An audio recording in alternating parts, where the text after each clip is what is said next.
Ant-Man and the Wasp, Quantumania. This is the full spoiler review.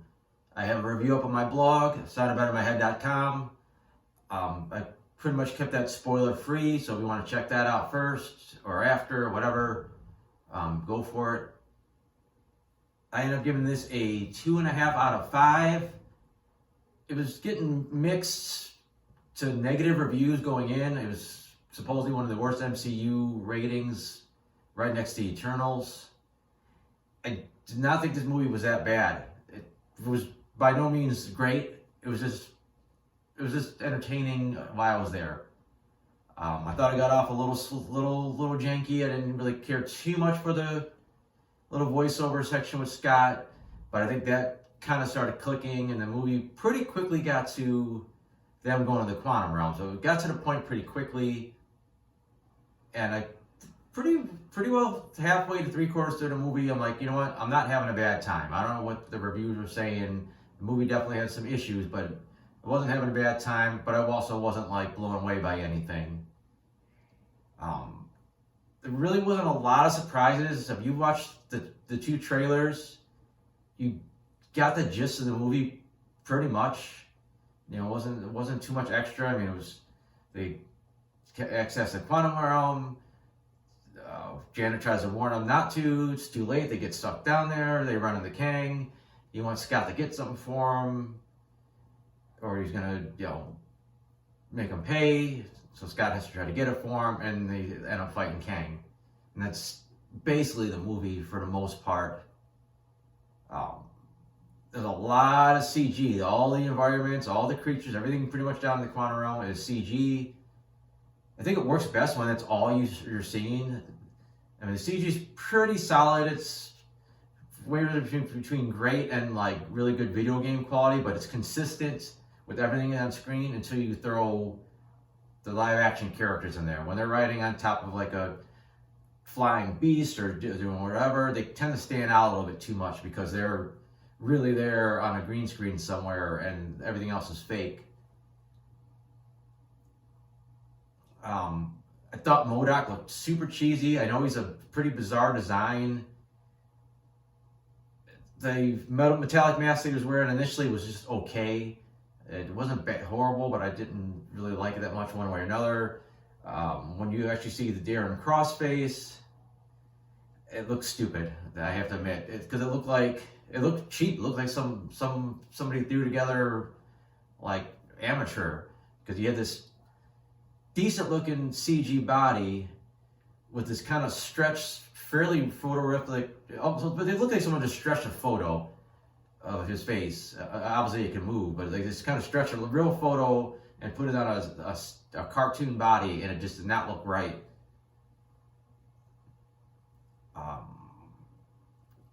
Other than that, I don't think Cassie's suit stood out too much. I thought Scott and Hope's were relatively the same as the last film. Nothing really crazy about those. I thought Kang looked pretty cool. Character-wise, there wasn't as much chemistry between the characters for some reason. Like, didn't really feel like Scott and Hope were in love. It didn't really feel so much like Janet and Hank were in love. Didn't feel like there was that much dynamic between the family aspects of it. Scott had his moments.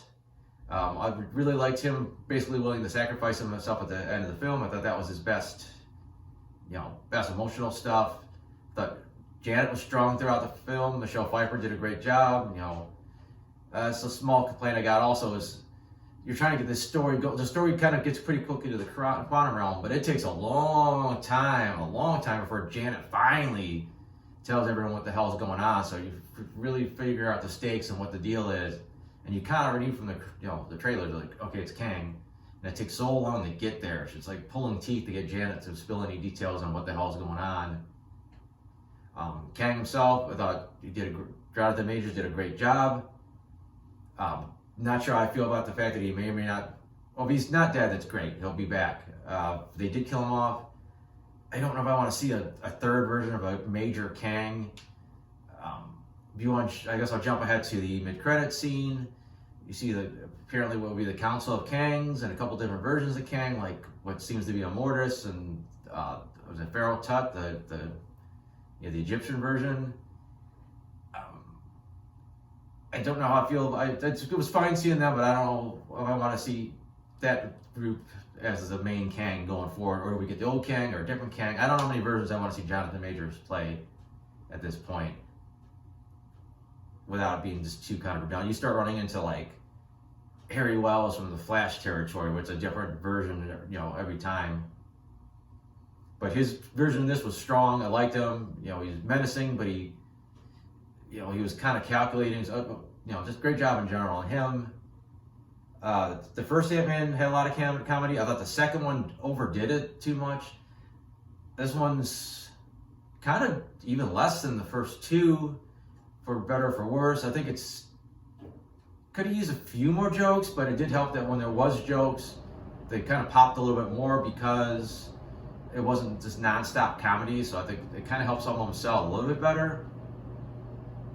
I thought the ending was just kind of weird because Kang was kind of dead, and for a moment I didn't really feel like anybody was in danger, like any of the main characters at all throughout the film, and even the rebels who I didn't really give a crap about one way or another, and even they survived. But there was a brief second where I thought they maybe would kill Scott, and of course they didn't. And then it looked like for a minute like this maybe he'd be stuck, or him and Janet were gonna be stuck. But then they just quickly, it's like, no, we opened the portal back up, and they were going back. And then the weird voiceover where Scott was like, oh my God, what if I just destroy the universe? And I almost felt like they could have just stopped it there. And then they did this weird tacked on thing with the birthday, and they kind of went back at it again. And then the ending was just him not liking the cake that guy made. It was just kind of weird. I don't know how I felt about it. It just felt like it was flat, and just didn't really kind of pump up what was coming up next. And then we jump all the way to the post-credit scene, which is basically something out of Loki season 2. Might have been a scene directly from Loki season 2. And we see yet another version of Kang, which this version I'm fine with it. If you want to do this, the Mr. Timely version, or whatever his name is, from which wasn't a comic book story arc. If you're going to do that as a different Kang than the one we met, I'm cool with that. It's another variant. But you gotta have one central main Kang that's a bad guy. If you're supposed to be carrying over to a movie called Avengers Kang Dynasty, I just don't think it works with a million other Kangs, with no real leader, or having to do yet another Kang after another Kang. But I don't know, there's not a ton to say about this movie. It's for the most part, it's pretty straightforward. There's no crazy cameos. There's nothing that really, like I said, nothing really crazy that was different from the trailers. The Darren Cross thing was already kind of spoiled ahead of time, so we already knew that was going to be MODOK. And that's about it. Like I said, I got the reversion of this with no spoilers really on my blog, soundedbettermyhead.com. I have other reviews on there, TV, some other movies, a couple video games here and there. I also got my comic strips on there, so if you want to check any of that out, go ahead. Thanks for watching.